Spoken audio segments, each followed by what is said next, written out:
guys, welcome back to the American Experiment podcast. I am joined by Bill Stop the Tape Walsh, and this week, so glad to have back with us Kathryn Johnson, last name. New name. I'm sorry I missed the last 2 weeks. I got married, spent the week on the beach in Florida on my honeymoon, and I'm back with a whole new name. We Kathryn missed you. Johnson. We really missed you. We had a Thank great you. show without you, though. Not to say that we didn't miss you, but no? Oh, no. It was a great show. Wait. It was a great show. I actually just watched it this morning because I realized I hadn't listened yet. Because I unplugged for the most part while I was on the beach. Good, smart. Good for you. Until my husband was reading like the Elon Trump tweets to me on the beach in voices. And then he would start laughing and be like, there's more. And I'm like, God, you need to stop. But anyway. You picked a good one. You guys had a great show, but I am, two things happened that I thought were hilarious. First of all, Bill, like, he just read off a list of swear words. Oh, yeah. For like a minute. Did you get like Heartland signaled? Like, if you ever want to do anything, you're going to have this clip of you just being like, bullshit. It's so freaking funny. I love that. Yeah, and my mom watches the show, and I never got any feedback from her on that. So maybe that's a sign. Maybe, oh, dear. I haven't talked to her. Better call my mom. And you also had like a whole conversation without me about Four Loko. Neither of you clearly know anything about Four Loko. We needed you for Four Loko. You don't know any of the Loco history. I had to look it up. Oh my God, the Loco history is incredible. It used to crazy. be like this toxic drink with caffeine and a ton of caffeine and alcohol and like all this other crap. And then it got banned. It's banned in 7 states. Yep, it got banned. I like how we didn't know. It's really rattled that off. Okay, 7 states, it got banned. I made that up. And then, okay.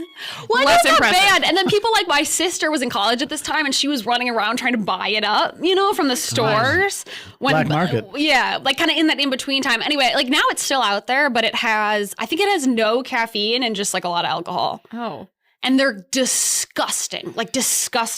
These gross flavors and I think 1,000 calories in this little Tim thing. I'm Walls. not Tim kidding. Walls used it because he's hip and cool and young, and he knows the. He knows. stuff. Yeah, He hip knows and the cool and lingo. young. See, this is the We need you. insight that we Before were local really context. missing the last 2 weeks. Yeah, I'm sure the audience was like, man, I can sense we needed more on that Four Loko story. There's someone missing here. I'm sorry I was away We're for that glad you're whole back. saga. Very glad to have you back. Thank you. Well, guys, stay tuned. The second half of this episode, Catrin Wigfall, our education policy fellow here at American Experiment, sits down with Mark Kolbinger, who is from Becker, Minnesota, and is actually the mayor now. But he tackled the teachers union. He's been working on that for a long time now. He tried to fix it from the inside out, knowing how toxic and political education Minnesota is, and he's been trying to give them another alternative up there in Becker. So stay tuned for that conversation. Really, the biggest story of this week is Minnesota finally getting its act together, kind of, and passing a budget bill. And there have been actually kind of a lot of drama surrounding that whole process at the very, very end, mostly related to illegal immigration and the healthcare debate. Yeah, this was interesting. I think this is what most people took away from this because they spent a lot of time specifically on this issue of healthcare for illegal immigrants. One thing I was going to ask you, Bill, because they're all acting, you'll see in the clips we play, they all act like this is so terrible that we take away the free healthcare that we've been giving to illegal immigrants. My question was, isn't this a rather new thing that we've been doing? For how many years have we been giving free healthcare to illegal immigrants? 0.5. Half a year Yeah, now, right? it just went into effect. So this was passed during the 2023 Off the Cliff session. We talked about it in that tour we did in the summer of 2023, and it just went into effect. The problem is, from a budget standpoint, they predicted how many people would enroll, and we've already hit that number and gone way beyond it in the first 5-6 months of the program. So you're looking at this from a financials perspective, it's going to break the bank, which is why Republicans said we should stop doing this. It's not going to work the way we thought it was going to work because enrollment's going to be off the charts, and utilization, or how many times people go to the doctor, the hospital, is going to be way high. Every other state that's done this, California, Illinois, it's broken the banks there. Billions of dollars in California. Governor Pritzker in Illinois is having a huge problem in Illinois because it's just costing so much money. So they got ahead of it a little bit. They put it in place, but they're getting ahead of it, realizing that it's going to break the bank. Now, probably the question on most of our listeners' minds is this a good budget bill or a bad budget bill? Can conservatives be celebrating? Are there really as many wins on either side as each side is trying to portray? Before we get into that kind of general assessment, I want to talk a little bit more about this taxpayer-funded healthcare for illegal immigrants issue, because it was making national headlines in a couple of ways. The first, should we just roll the clip or should we set it up at all? This is a Minnesota legislator. We can say that. A representative. From St. Paul. From St. Paul, speaking on the floor during this debate. Defending, she wants to keep giving free healthcare to illegal immigrants. That's her position. Yes. We'll hear why. Because his mother had died. My father, as the one processing the paperwork, put my grandmother down as his mother. And so I am illegal in this country. My parents are illegal here in this country. That you are calling illegal. My family was just smarter in how we illegally came here. We had more privileges and more ability, which is why we came here in that way. Stop the tape. Wow. It's a sitting Minnesota representative apparently confessing on the House floor that she's an illegal immigrant. Her parents were illegal immigrants. They came here illegally. They were just smarter in how they did it. And now she's a representative. Yeah, it sounds like fraud. Instead of because his mother wasn't alive, he had to put his grandmother down or her grandmother down to make the form work from generation to generation for the reason to gain entry to the country. It sounds like immigration fraud that she admitted that her parents took part in, and she says I'm illegal. Well, no, you're not. I mean, I'll just say it. She's too dumb to understand her own immigration status. She was born in America, so she has birthright citizenship. She's not illegal. She later clarified that, I think, afterwards when this blew up. Did she not think this was going to blow up by saying something like that on the floor? But then the other piece, which is just... We were smarter illegal. We were smarter criminals. I mean, this is like dumb criminals, but we were smarter criminals in my family because we gamed the system better than the immigrants of today who just cross the border and get the app or come in under Joe Biden's regime. That was over the top. Smarter. That was just illegal. So weird. Like, I have nothing else to say. Like, what in the world? What was she talking about? I think that a lot of the Democrats think that like anything they can do to gain sympathy in this position is fine and good. And so they're willing to lie, make things up, or maybe she really didn't know, to try and get that sympathy vote from the Republicans, I guess was their goal. Obviously it didn't work, but a lot of funny tweets came out of it. So yeah, she tried so hard to twist her backstory just to get more of that empathy. And I guess didn't think two steps beyond that decision to think there could be consequences from this. People might take what I'm saying seriously. So funny. Okay, the funniest part, though, not all the tweets were funny. The national exposure was funny. The best part was 6:10 a.m. this morning. I got a text. 6:08, I should say. 6:08 a.m. I got a text from her opponent in the last election, the Republican. And the text is, "Do I win then?" So he's like, hey, if she's illegal, she can't be a candidate, let alone even vote for herself. So am I the new state rep? That was the candidate who texted me that this morning at 6:08. I said, no, funny. She's actually a citizen. She's just not smart enough to understand her own citizenship on the floor of the House. And she walked it back right away. God help us all. Oh my gosh. So that was fun. Then we also had she represents Matt Groveland, Highland Park, the Cathedral neighborhood. She represents one of the coolest parts of St. Paul. I know you're not a big St. Paul fan, Kathryn. Nope. We're not going to do St. Paul versus Minneapolis right now, but she represents some great neighborhoods. The neighborhood my parents grew up. It's just sad that that's what St. Paul is sending to the Capitol. We also had some incredible content coming out of that budget debate yesterday from the lovely Senator Erin Maye Quade of Apple Valley, I believe. Yeah. She's kind of a regular on Stop the Tape. She is. Kind of gives us a lot of material. Not quite friend of the show. Regular feature on the show? Yeah. We'll come up with something. So let's just play again. So they're still debating the free, unlimited, taxpayer-funded healthcare for illegal immigrants. Erin Maye Quade takes the floor here. Thank you, Mr. President. Oh, the unimaginable cruelty of this bill. This is a shameful day. It was brought up by the bill author that Minnesota stands out here. We're the only state. I am proud to be the only state that sees immigrants, regardless of their status, as full people. Stop the tape. Really quick. As full people, okay, first of all, saying that you should not have unlimited free healthcare does not mean I do not recognize you as a person. Right. I guess that was my only point. Let's keep rolling. Yeah. Who deserve health care and to live and not suffer and die. I am proud of that. Wow. Well, bring the drama, I guess. It's hard to do a stop the tape when somebody's that emotional, but I don't know.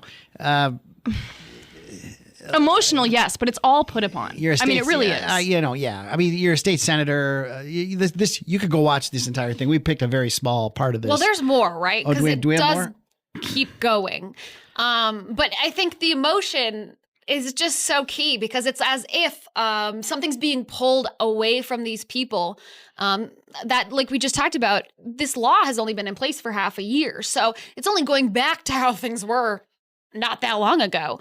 I think that's a key point. And then also this very manipulative kind of thing about how this very specific group of people they've chosen should get more than anyone else, more empathy, more government money, things like that than anyone else for reasons they can't quite articulate beyond just empathy, being empathetic for these people. But of course, it's all a political play. I mean, you look at how she does the sob at the beginning. You know, like this is an act. This is an emotional tool she's using to try and move her career forward. She went on Blue Sky right after and she said, "Session's over, folks." And it's a little gif of her doing like a funky snap with a little like glimmer. So like she's not heartbroken. Not devastated. She's okay. She's just doing this to try and gain some sort of sympathy and emotional political points. She's doing her best AOC down at the immigration, the border with the fence when she's crying. Yeah. But my question for the senator is, where does it end? Are there no limits? I mean, this is the question. It's like it's all emotion, all empathy, like you say, the full person, the dignity of the human person. Are there no limits? I mean, that's where the Republicans have to be the one to say, well, yeah, we want to help, but there have to be limits because somebody's paying for all of this. Somebody who goes to work every day really hard, who was born here, that's a citizen here, is going to work to pay for all this. So are there no limits would be my question for the senator. Where do we not have borders? Is it just one big, everybody come as you are, we'll figure it out? So you could quickly get to socialism. So are we is that what you're advocating for, Democrats? You know, when you go to these emotional arguments about, well, we want to help people. Well, I want to help people too, but I understand the capacity to help everybody. I understand what works and what doesn't in helping everybody. We've tried socialism all in this world many times. It's never worked. So what's the best way to help an illegal immigrant? Fix the immigration system nationally. President Trump is finally doing that.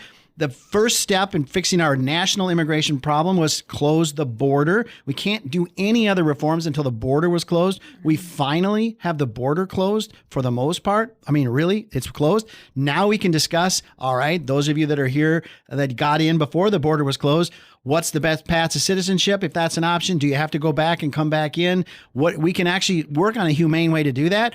But in the meantime, it's just give this person what they need today, no matter the cost, no limits.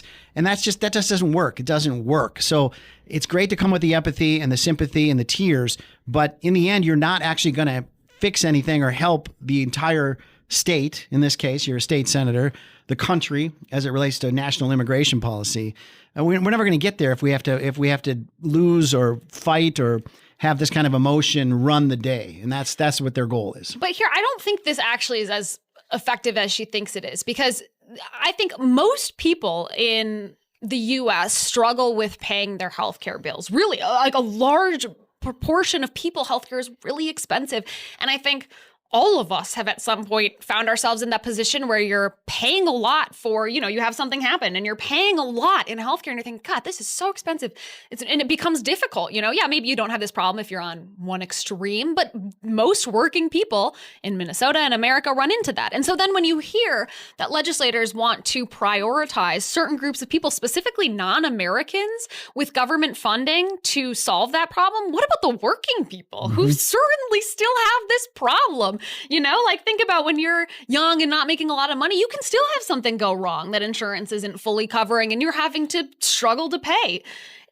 this happens to everyone. And so I think picking and choosing winners is not something that the government should be doing. And I think most people agree with that. Yeah, going back to the very, very basic level of saying that healthcare in and of itself is a human right, because that's the argument that she makes in this clip, that part of your human dignity means that you deserve to have your healthcare paid for by taxpayers. That is so false and yes, wrong, but you're also right. It's dangerous because that is the path to socialism. And Americans don't want socialism. So stop trying to force it down our throats with your fake emotional crying outbursts. And Minnesotans don't want to pay for healthcare for illegal immigrants in the state. Our poll, which was only a week old, 61% of Minnesotans said no, do not pay for this for illegal immigrants. Hallelujah. So the public is not with the empathy, sympathy crowd on this topic. We have more of her or not? I can't remember. Yeah, we do. Oh, it gets better. Because there's I don't remember which clip we got. Let's roll the next section, Isaac. The Minnesota Republicans' #1 priority was to take up that mantle of cruelty and inhumanity and bring this vote to the floor. That when the mom who is getting dialysis loses her health care and her kidneys start to fail and the toxins build up in her body and the fluids amass and it makes it hard for her to breathe, and then she will finally go to the ER and her kids will miss school and band practice and tests to sit there and hold her hand and weep while her body shuts down. And after she has died and she is buried, her kids and her husband and her community members, her church, they will be able to look at that board and they will be able to see who did it. All right, stop the tape. What is she talking about? So this is just more of the same, but it's like, so what's your solution, Senator? I mean, so everyone gets free health care. Well, that's been tried. Do you have a plan to do that we can afford, that works, that brings market forces to bear to keep prices low, that doesn't leave people out, that we don't end up with rationing, which is what happens every time we do this? So, I mean, again, pulling at the heartstrings of this woman that she's talking about. But in the end, she's talking about this. I want to make this point. I don't. Do we have more of her or not? I can't remember if we're going to get to this. I shouldn't maybe jump it then. But this idea of looking at the voting board and on the right side of history, is that coming up soon? Yeah. Okay. All right, well, let's just keep rolling. Yeah, keep rolling. We'll go. Because that's the outrageous part for me. My grandfather. Here we go. He was in World War II, and I remember learning about World War II, and I remember asking him, what did he do about the bad people? I was really young. And he said, baby, I fought him. He pointed to his Purple Heart. Some of us in this room will be able to show our kids videos, or our grandkids, or our great-grandkids. Our descendants will be able to pull up these videos and see what we did here today. But for those of you who are part of the badness, you better start practicing your explanation right now. All right, stop the tape. So first of all, they don't need to practice. 61% of Minnesotans agree with them on this vote. So when they go to the grocery store, they're going to go, yeah, thank you for voting that way. Tough vote, got to figure things out, but that was the right vote. They're not going to have a problem. But the worst part is, okay, so let me get this straight. Grandpa fought in World War II against the bad people, and the bad people now, or she's grandpa in this scenario. Right. We're gonna look at the history of this voting board, and the people are gonna look back at me as if grandpa fighting in World War II, and you dirty Republicans are gonna be the bad guys that we had to fight. So she's equating supporting this bill today to fighting in World War II. Am I got that right? That's what I heard. We're so over the top now. It's insane. Over the top, yes. It is so insulting to that generation who went and gave their lives and fought with their brothers and sisters and watched them die to defeat real evil in the world and save real lives. And she's comparing her voting to preserve free, unlimited, taxpayer-funded healthcare for illegal immigrants. She's comparing that to the sacrifice that real Americans made in the 1940s. That is so... I use the word disgusting a lot. That is so abhorrent. Yeah. And another thing we cut out of this clip is she goes on to talk about her own personal faith. And she talks about how I prayed with my pastor, and this is clearly the correct thing to do. And this is a much larger argument that people have been making. They'll take quotes from the Bible and say, clearly Jesus wanted open borders. Clearly Jesus said there should be no defined countries or something like that. It's an absurd argument. And I don't have a great response, except for that I think there has been online a lot of great responses of how much they take these things out of context. I saw like Allie Beth Stuckey was talking about this, if you want to look at what she said. But when it comes to Erin Maye Quade, then the next minute she says, but we are taking away that human's dignity by taking away their free government health care. If you are a religious person, you do not believe that a human's dignity is based in how much free stuff they get from the government? Absolutely not. It's right there in our Constitution at the very beginning. It's given by God. So to make these huge grand statements, pull your faith into it, single thing about it is disingenuous. Yeah, and going back to this fake convoluted story she told about this hypothetical mother who's going to die in the hospital because she can't get free taxpayer funded health care. Producer Isaac, you brought this up earlier. If you have to come up with fake stories to make your point and get people to side with you, you might be on the wrong side of an argument. Yep, always. I mean, same thing. We agree on the goal, but it's how. How, Senator, do we get to where you're at? Because you again, it's just this la-la land of how everyone's going to have what we need by the grace of God, by the grace of even the church says, yes, love thy neighbor, love the immigrant, welcome the immigrant, but there are systems and borders, and there has to be order. Mm-hmm. So that the church would talk about order. It means to be an orderly system. Otherwise, you have chaos, and chaos doesn't help anybody. So we have to take care of the people in our country who came here, who are here legally. We have to care for them first. That's why law and order matters. That's why borders matter. That's why citizenship matters. Let's roll the next clip. It's easy to be a liberal. Getting really worked up. The last one's more fun, I think. This is the same topic, same passion, a little lighter take on it. Another comparison. We've got Senator Maye Quade saying, the World War II vet is comparable. And then we've got Representative Kozlowski here today. So this is the House now. This is back to the House. We were in the Senate. Now we're in the House. Yep. Same debate, though. Same debate, topic. same bill. And now a different comparison. Why don't we roll the tape, Isaac? Migration is an earth right. Earth right. Look at the monarch butterflies. They don't migrate across the continent because it's fun or exciting, though everybody loves a good adventure. They migrate when the conditions are no longer conducive to making home in a place. All right, stop the tape. Stop the tape. So, Maye Quade made the comparison to World War II vets. Now, this representative is saying migrants are like butterflies. And so they have an earth right. I don't know. New word. It's like birthright, but it's different. It's an earth right. Does she just advocate for no borders, no laws, no anything? Like she thinks we should be like nomadic people? Roam the earth, like the butterflies, like the monarch butterflies. I'm just saying, a monarch butterfly has never asked for me to pay for its health care. That's all I'm saying. That's a good point. That's a good point. But they also emigrate or migrate for warmth and biology, and they to survive back and forth. I mean, it's the comparison is insane. It's the best comparison. That's the best speech I've ever heard on the floor of the Minnesota House. That's my favorite thing I've ever heard. The monarch butterflies. They're pollinators, We got to be pro-pollinator. Oh my God, stop. That's what people say as an excuse to not mow their lawn. Yes. They put out a sign. Yes, that's right. To not put out a sign that's like, I'm actually just super eco-friendly, but they do not want to get out that lawnmower. And then spread the weeds all over the neighborhood. If you want to make it worse, if you remember, Golden Turkey nominee, I don't know what year, 2019 Golden Turkey nominee, Lawns to Legumes, is a state program to give people money not to mow their lawns to benefit the pollinators, like the monarch butterfly. It all comes full circle back to Golden Turkey. Look it up. There it is. Wow. And something else won. Yeah. Something else won that year. But Lawns to Legumes, by the way, really popular program. People are using up every last dime of it. They keep putting more money into it every year. Oh my God! Are you serious? Yes, That's still going on. It's still going.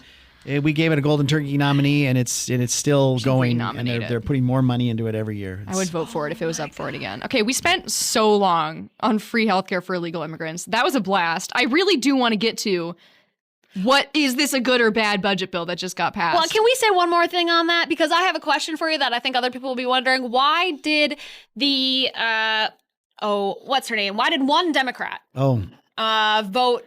Yeah, very interesting. What did she voted for the amendment? She voted against free healthcare for illegal immigrants. Was that a negotiation thing? Well, right. The leaders of the four caucuses and the governor came to an agreement. And the part of the agreement was that this bill has to pass. That's part of the agreement. Everything's connected. We agree to all, and it all has to pass. The governor has to sign all the bills. They signed their names on that. So Melissa Hortman, as the leader of the House Democrats, signed her name on that agreement. Because the split is 67 to 67 in the House, and you need 68 to pass a bill. You needed 68 votes to pass this bill. So because she signed the agreement as the leader of the caucus to get everything else done, somebody had to vote for the bill with the 67 Republicans, and it had to be her because she was the leader. You would have thought she would have got some friends to come with her to make it more comfortable. I mean, I get it. There was some faction of her caucus. We saw some of them on the tape there that were vehemently against this. But I would have thought she would have had 20 or so House Democrats join her on this vote. By the way, it's a politically bad vote. I think in some suburban districts and some greater Minnesota districts, the 61% poll is our number. That's statewide. In some of those districts, it's going to be way closer to 80 for this bill. So, yeah, that was just a sense of the leadership, making sure I'm sure Senator Johnson in the Senate had to vote for some bills that he might not have liked to vote for to make sure that there was enough votes to pass each one of these bills. That was a little unique. Which is the reality of the legislature that we have right now. Yeah, and because the system, the way it happens, the leadership is all privately discussing and negotiating, right? What do you think about that? Like, I see, some legislators online complaining about the fact that they don't really get a say in any of this, or so they say, they claim. And it's just the leadership that decides and then tells them how to vote. Is that really how it goes? It is. It's sort of the best way to do it, or the worst way to do it, except for all the other ways. I mean, it's. Although they could be a lot more transparent. There's ways to do this that are way more transparent than this session and many other sessions where it ends up being 4 or 5 people in a room with the governor, and they make these deals, and now there is back and forth. I mean, to be fair to the leaders, they are negotiating in these rooms, and then they'll call caucus, and then they'll go back to caucus. Okay, here's the latest offer we got from the governor, and that's discussed privately with the whole caucus. And then they get the reaction. And then Senator Johnson or Melissa Hortman would go back to the room and say, all right, well, my room blew up over this. There's no way I can bring that back. They absolutely revolted. No way. And some of it's theater, but also some of it's real. It's like, I can't get the votes to pass that. They'll throw me out as leader. We'll have a new leader here tomorrow. I mean, I like that though. I didn't hear that. I feel like I heard some there is complaints, back and forth. Think, you do get a chance to hear it, but when it gets closer and closer to the end and they got to cut a deal, eventually the leader comes back and said, here's the deal I signed and I need votes for it. We got to do this. And then, some people say, all right, I'm not voting for it. But you get your committee chairs, the team has to support it. So in the end, you can't have it completely negotiated in public. That really doesn't work. It's like any other negotiation. You do need principals in the room to be able to give and take. But there could be a lot more transparency on these things. The other thing is there's no reason to do this in one day. And there is a reason to do it one day because you keep discipline, you keep everything confined, and it's take it or leave it, but you could easily take 3 days, give the bill a first reading, like on the Constitution, a second reading, a third reading, which requires 3 days, gives people time to see what's in the bill, discuss it better, can send them through committees. Yeah, it takes more time. Bottom line, Democrats didn't show up for the first 3 weeks of session. Everything gets stalled. All of the games at the beginning of session, because of power and trying to hold on to power, forces everything to the end, and then you run out of time. So better time management, absolutely. More transparency, always. And I got to tell you, we think we're the best in the country in Minnesota at everything, including like good government. We are really bad at this relative to other states and transparency, our campaign finance rules. Our system is really graded low compared to other states on transparency of our process. And we just think we're awesome, and we're not compared to other states. Yeah, what's that line in Minnesota where, all the kids are above average and all the women are exceptionally beautiful or something like that? Yeah, that sounds about right. Garrison Keillor. Garrison writing. Keillor, Yes, that's yes. who it is. Yeah. Lake Wobegon, absolutely. But he nailed it. He does nail it in that Grace is sentiment. the Garrison Keillor references. I have the Four Loko backstories. We cover a wide swath of the human experience between the two of us. Okay, so I think Republicans are mostly taking the win for this, but would you say? I mean, that's what I kind of see. They say we didn't raise taxes, these different things. I haven't seen the Democrats even saying much. I think some of them are disappointed with their leadership, but what really happened? I could go either way. I mean, if you can say it's a really good result, let's start with the bad. It's a bad result because we had an off the cliff session in 2023, and that becomes the new base budget, and we essentially repassed it going forward in 2025. And so almost all of the bad things we did in 23, except for illegal healthcare for illegals, has been, given the stamp of approval and passed now by Republicans in the House and Senate. But given the hand they were dealt and the fact that they won elections, but not enough elections to really control the House or the Senate, it's probably the best they could do is a status quo budget. The real problem we have at American Experiment, and we're going to talk about this in our Minnesota Doge tour that we kick off on Thursday in Lakeville and Owatonna, and go to events.org, AmericanExperiment.org/events. Super close. to see where we're going to be. We're going to like 20 different cities across the state of Minnesota, so we're going to be near you. Our biggest problem, as we'll talk about, is that we are structurally out of balance. The budget is structurally $2 billion. We are taxing about $64 billion. We are spending $66 billion. We are $2 billion out of whack. Now, how can they do that? We have a constitutional requirement to balance the budget. Well, they still had money in the bank from the huge surplus that we got because the federal government borrowed all this money that our grandchildren are going to have to pay for eventually. And they use that to paper over the difference. But structurally, in the balance sheet, we are spending 66, and we predict 64 is coming in the door, and it gets worse in the next biennium. That's a big problem. There's some shifts and gimmicks in the healthcare access and the healthcare part of this bill that no one's really talking about yet. We will be writing about this very soon, but they drain the healthcare access fund, which is not in the general fund, part of that $66 billion, but they use the healthcare access fund, which comes from the sick tax. It gets really complicated on purpose, by the way. And then we backfill that money in year 2 with a new tax on health insurance plans. And so all of us who pay into private health insurance plans, our health insurance companies are going to get taxed, which means we're going to get taxed. It makes up about $700 million in revenue, which helps.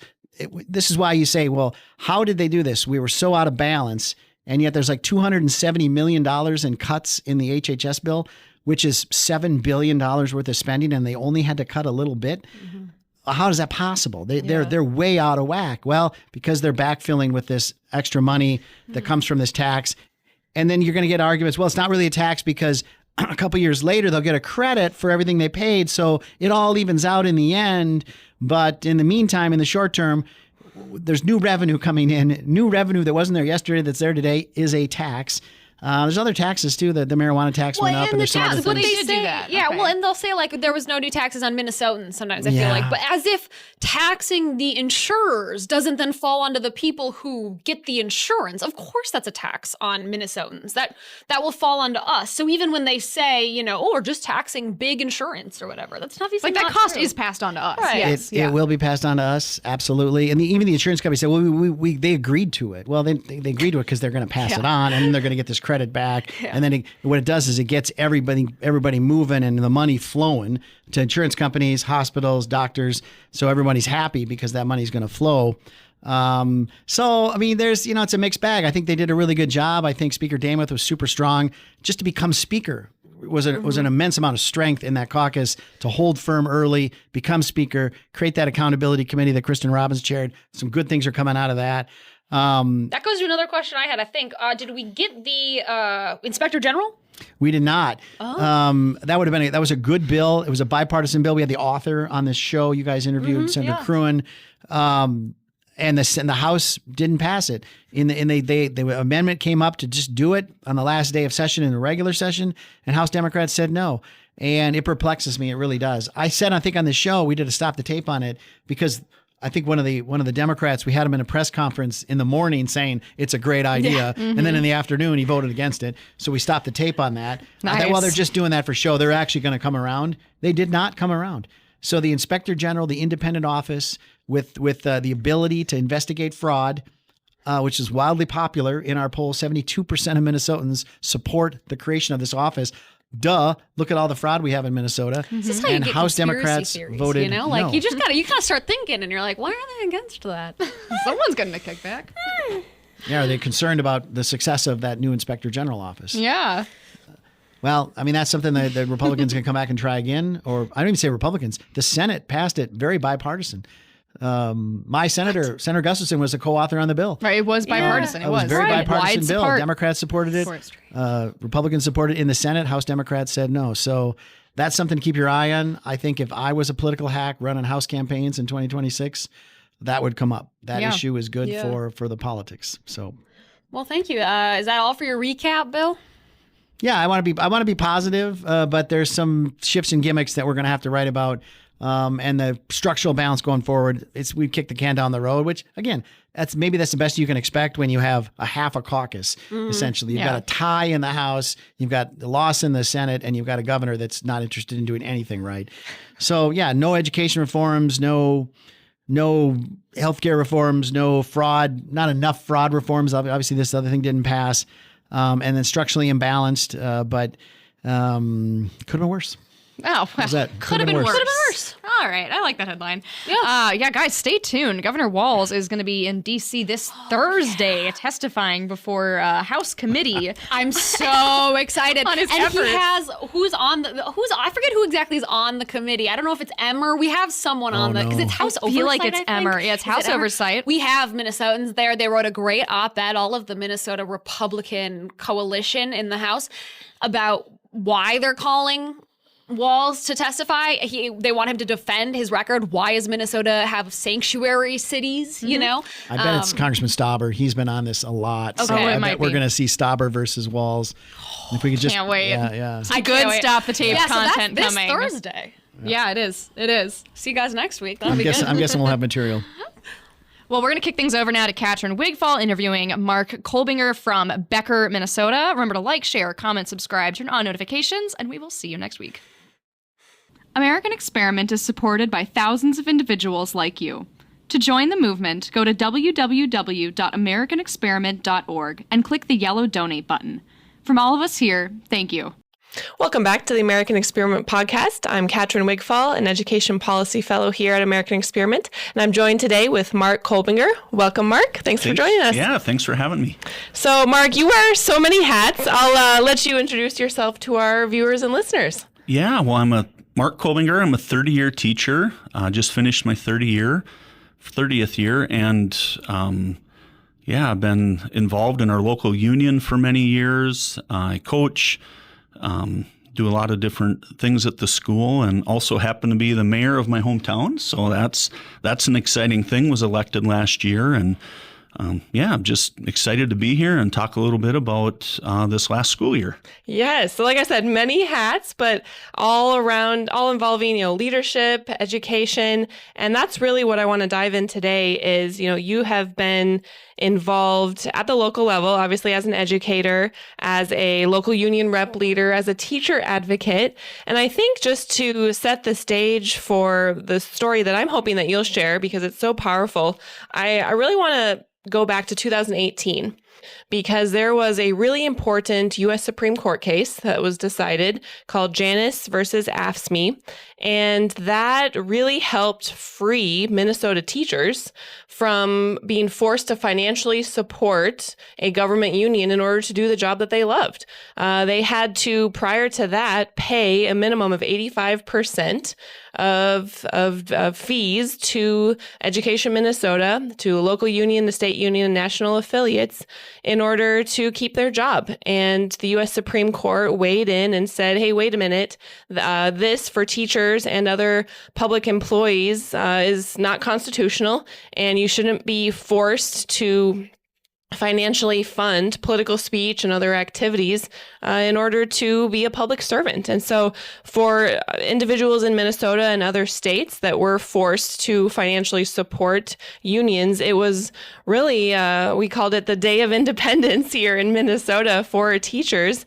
And so, what that really spurred in Minnesota and other states was an opportunity for teachers to evaluate, is union membership right for me? Is the union representing my professional needs, my personal values and principles. And if not, they had an opportunity to not only opt out of union membership, which they could do prior to this Supreme Court decision, but to keep their hard-earned money and to say, you know what, I don't want it to go towards certain political purposes or lobbying efforts or that sort of thing. And we found that teachers were saying no thanks to union membership and funding those political activities.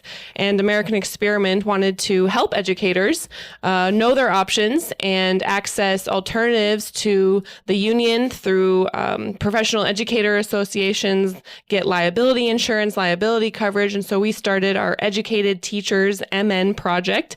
And then we got connected with you. And Sure. We worked with you to let teachers know about their rights and their options. And so I just want to, I think that's important background to set the stage for then your work in Becker and how you started supporting teachers and helping them understand their rights and options and helping them opt out.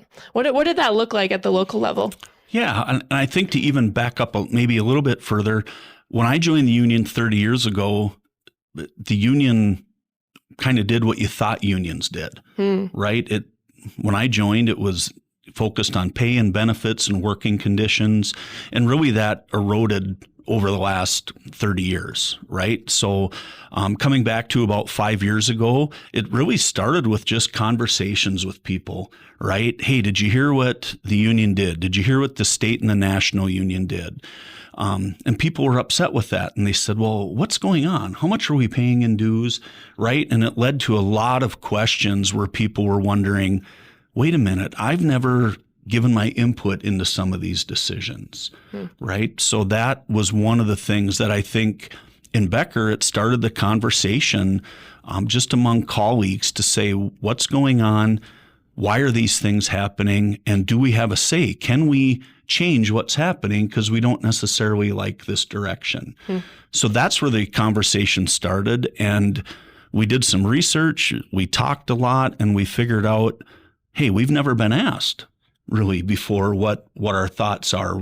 Why are our union officials at really the state and national level weighing in on so many things that are not education related? So that's where our advocacy began. Just from conversations and people saying, hey, this isn't right. So we did have an effort to try to change it from within. We even looked at, could we sponsor someone to run at the state level to change what the union was doing, to give more teacher input? And what we found is the process is very difficult. It's not change friendly, if you will. And so that led many of us to start thinking and rethinking our union membership. Could we still pay those dues and plug our nose? And were we getting enough in return for our dues money? So about 3 or 4 years ago, 25 of us decided that, hey, we're not getting what we want. We asked, we wrote letters, we wrote emails, and we said, we're not comfortable with this. And we felt very dismissed. We felt like our voices weren't heard. So we just believe that we believe in freedom as a principle, that people should be able to make their own choices. If you choose to belong to the union, that's for you. That's wonderful. But it should be wonderful if we don't want to join the union or we decided to opt out. And we just want people to know that there's options out there, that you don't have to send $1,000 total to these organizations, especially if you're a new teacher. We found that, new teachers, just like we had done when we signed up, we almost thought it was a condition of employment. You go in and you sign your enrollment papers, you get your technology, you fill out your payroll, and then, hey, here's this union thing you sign up for. And when you're a brand new teacher, sometimes you don't realize that there's other options. And that's real money, $1,000 a year coming out of your paycheck, especially like you said, if you're a brand new teacher, that adds up. It does. It's 2.5% of your salary. And that's one of the things that we had proposed early on that was not adopted. We said, why are new teachers who are making probably half or less than half of what I make as a top-end teacher being there for 30 years, why do they have the same due structure? So in the organization that I created, this alternative local union, we came right out and said we're going to charge new teachers less if we became the exclusive representative, because it's regressive, right? And most people aren't for those types of things. So that's just one of the many things that we found fault with how the incumbent union was doing their business. And I want to talk about the alternative that you created, because I think that's really unique to Minnesota. Minnesota teachers, they may know it, they may not, but they pay a couple different unions within their dues. So they pay a total amount, but that gets broken down to a local union, state union, Education Minnesota, and then 2 national affiliates.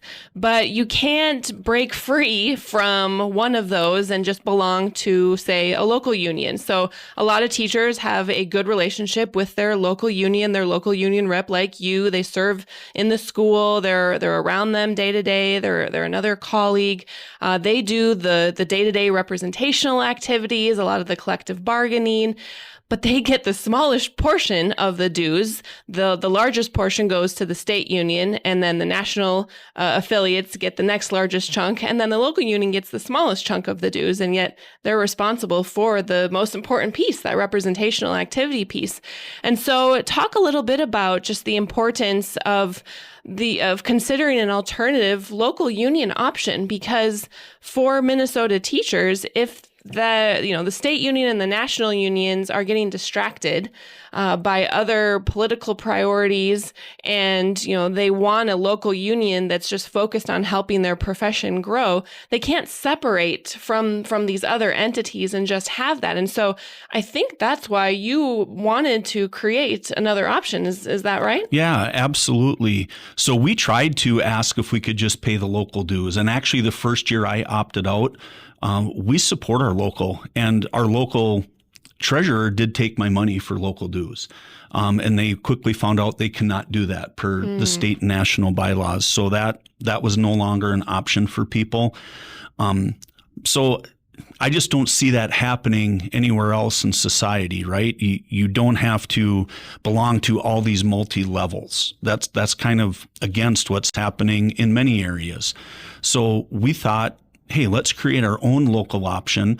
Our bylaws are probably 90% similar to what is currently there, but we're going to only focus on the things why many of us originally joined a union. We looked at pay and benefits and working conditions, and we're going to take out all those other things. When you find out that, at the national level, only roughly about 10% of their dues money is spent on representational activities. And then you find out, well, what's my other 90% going to? So we tried all those things locally. We signed up for the $25 a year political action committee refund.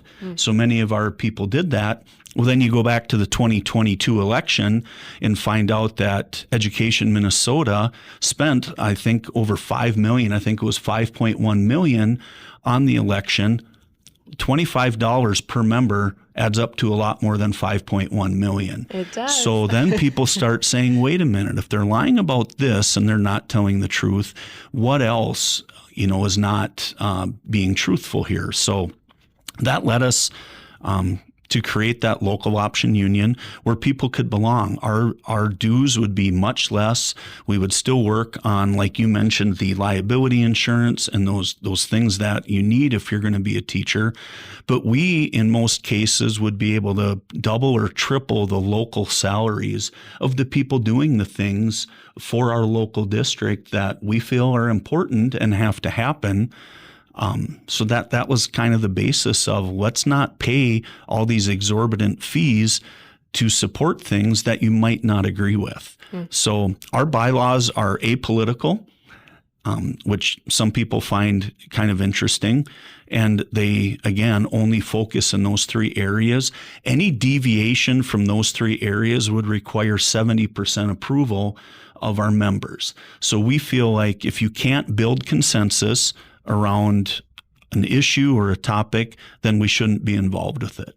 So apolitical and building that consensus we thought would be a really good alternative to these dues money that are going to places people are in many times unaware of. And then when they find out, they're very uncomfortable with it.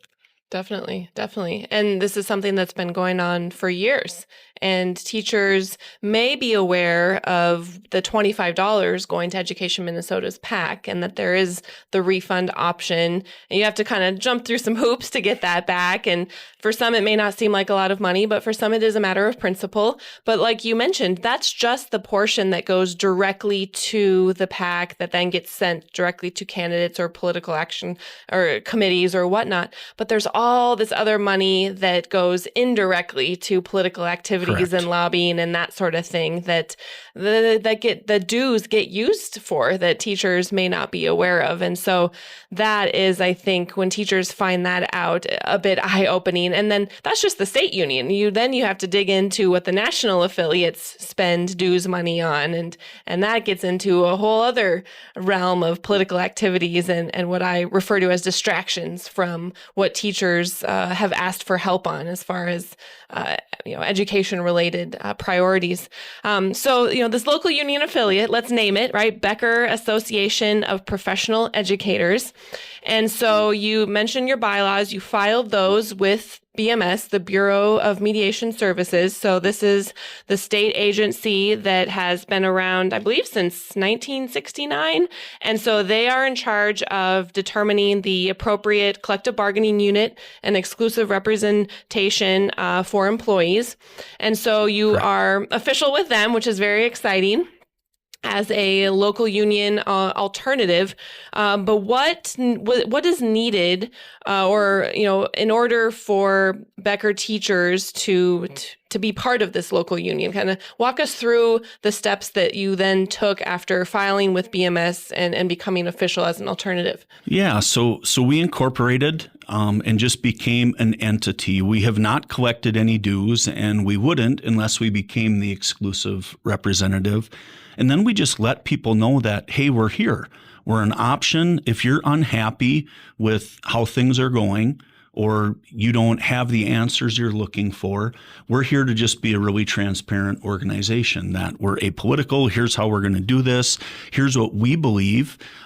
We would want to keep some of the things we've done over the years, but we want to get back to our core mission. Mm-hmm. So by giving people that choice, that's really what we started out.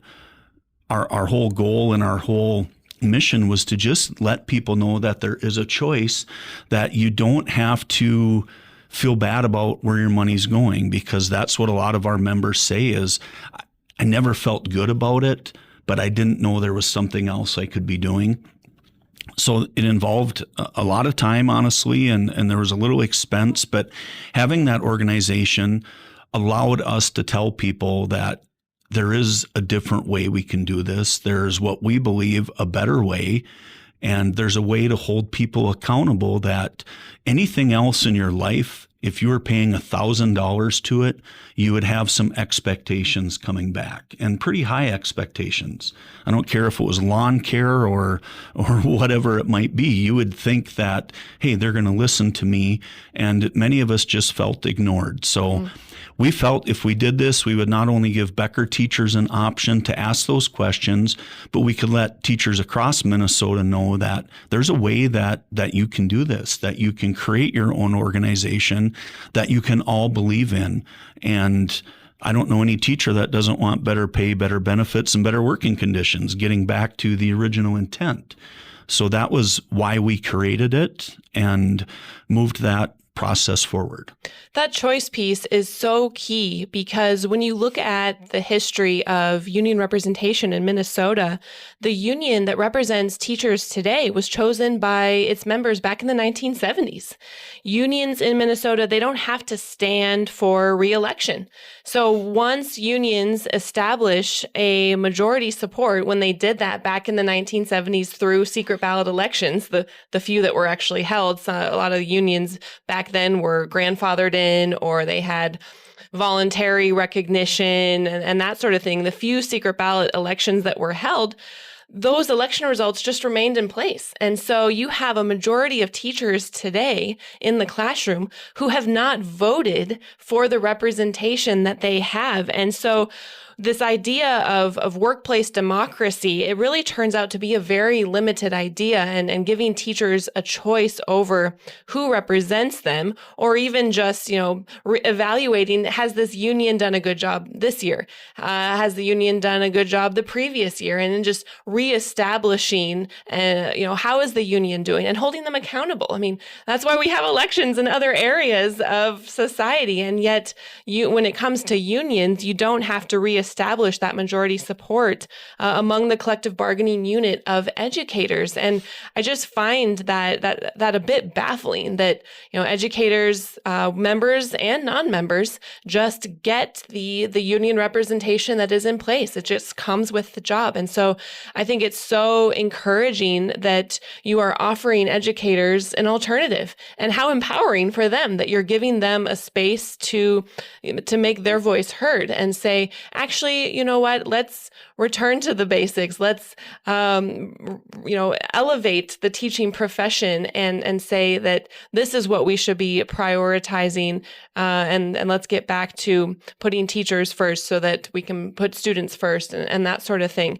So, yeah. And historically in Minnesota, there was a choice. So there used to be the MEA and the MFT. Mm-hmm. So prior to 1998, Education Minnesota, created this really what became a monopoly. So there isn't any choice. And that's not good in any part of society. Anytime you have a monopoly, prices are going to go up. If you only have, we know that with our electrical rates, right? It's not like you can go shop around to 5 different companies. You get what you get. So really, in a way, we are just going back to pre-1998, when at least then there was 2 options, and that increases transparency, it increases accountability, and it requires that organization to actually show value for what you're paying for. And that, I think, is something we've moved forward in the last couple years, and really opened a lot of people's eyes across the state of Minnesota. I've talked to many local leaders across Minnesota through different networks, and many of them will say, I have a really hard time defending what the state and the national union is doing, but I don't have an option. And now I'm able to say, well, there is an option. Here is one template you can use to try to give your local people, the people you care about, an option where they don't have to do all these other things. I think 2 years ago was a real turning point. In Minnesota, we had 65 unfunded mandates put on education. Many of them were very detrimental to the teaching profession. If you look at what they decided to do with student discipline, for example, and it made it much harder to discipline a student. And I don't agree with that. I spent 9 years as a principal in my life as well, and I think we already went to great lengths to try to make sure discipline was fair, and it had an element that was restorative to it. And now we've made that more difficult. So teachers start talking and say, well, hey, our kids' behavior isn't as good. Well, the legislature went and tied the hands of our administrators, and I'm really lucky. I work for some phenomenal administrators, but they tied the hands collectively of administrators in the state, and that is a working condition because that makes it much harder to educate the students who want to be in the class, who want to listen, who want to learn, and that's just one of the 65 unfunded mandates. So teachers really have had this awakening where they're going, wait a minute, how did that happen? And did Education Minnesota support that? Yes, they did. They supported many of those mandates. You go back to the school resource officer issue, right? And I saw a statistic where nearly 70% of Minnesota educators supported school resource officers in school, but Education Minnesota was on the other side of that.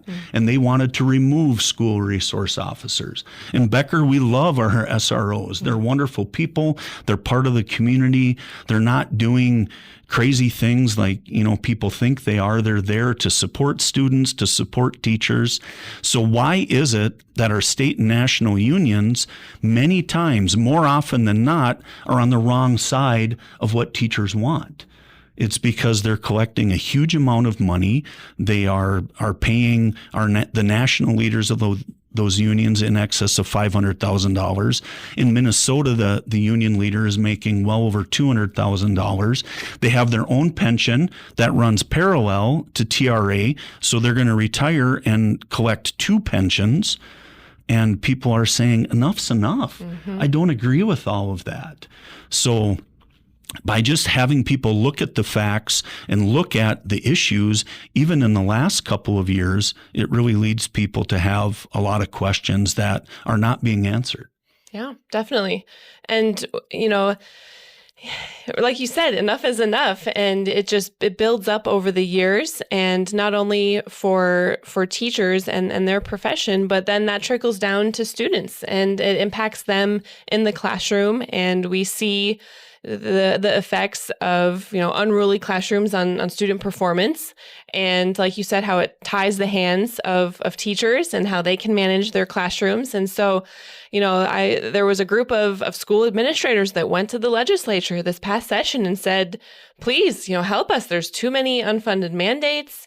We feel like we don't have local control. We know our students best. We see them day to day. This discipline policy that at the statewide level, just a blanket, policy, they're the ones that interact with students, and every student has different needs. And so, we hope that the legislature will listen to these school leaders and pull some of these mandates back, because it's just a huge weight on the shoulders of teachers and school leaders. And unfortunately, we just haven't seen the union step in to try to ease the burden that we put on educators. And so I think a lot of teachers are looking for an escape and saying, we need somebody to represent us better. And through our Educated Teachers Project, we have seen thousands of educators say no thanks to union membership, but they want something else. And so I'm glad that we have Becker Association of Professional Educators to provide that. But what has been the response in surrounding districts who maybe want something similar? Are you working at all with other educators in those districts to say, hey, you guys can do this too. Let me help you. Let's get those conversations rolling. Yeah, definitely. I've met a lot of people through the pension reform that's been happening recently. And some people might not be aware, but there's a Facebook group of about 20,000 Minnesota teachers who are looking at pension reform, which since 1989, when the rule of 90 went away, there's been promises made by the previous labor organizations and then Education Minnesota that don't worry, we're going to do something with that. And many career teachers now found themselves not having an option to really retire comfortably. The pension in Minnesota, everybody thinks it's an education state. It must, everything must be great. Our pension was ranked bottom 10 nationally. And Education Minnesota, in my estimation and the estimation of thousands of people on this Facebook site, they were absent. They weren't doing the things that we were asking them to do for our pensions. So I've met many of these people, and right now in 8 separate districts across Minnesota, they are using our template. They are looking at doing a possible decertification vote, filing that petition, because they don't feel like their voices are being heard. And they feel like when they're pushing for the things that they believe in, the state and national leadership doesn't take that seriously, or they water it down, or they do things that and support things that take money away from schools. That require them to spend money on other things. So yeah, it's people have found me. I have not had any meetings across the state or, went and cold called anybody, because that's not my style, but they're seeking me out and they're saying, how did you do this? Can you help us? We think we're at the point where we need to do something different, because that's the definition of insanity since 1989 is, expecting doing the same thing and expecting a different result. And it really hasn't happened. And even this year, we did get some modest pension reform that was bipartisan. And that's one of the things that has been frustrating over the years, is that Education Minnesota has been really ignoring one side of the aisle. And right now, that's not a way to get business done in Minnesota, because we're so divided, we're so evenly split, that's not going to work. So these groups are looking for something better. And it doesn't mean, we've been accused over the last year of being anti-union, and that makes me laugh because I created my own union. Right. So I don't know how that works. And we've been, accused of many different things. We're an apolitical organization. We're saying we want to fight harder for teachers. Me, myself, personally, I've said often, I don't do it for the money. It's a very good paying job. I love my job, but I want there to be some working conditions, whether it be student discipline, whether it be the process the state uses for academic standards, whatever it is. There's things that we could do to make things better. And these people I'm meeting from across the state are not disgruntled workers. They are local labor leaders who are saying, wait a minute, I'm tired of trying to defend what's happening at the state and national level. I can't do it anymore. Can you show me what, your template looks like? Yeah, definitely. Well, it's a great starting point. It's something that hasn't been pursued in Minnesota, decertification elections, bringing in local options outside of, you mentioned the kind of the turf wars between the two local options that eventually merged into Education Minnesota. But, teachers want something different. And I think what you're doing is a template for other districts. I'm glad that there's some momentum around it.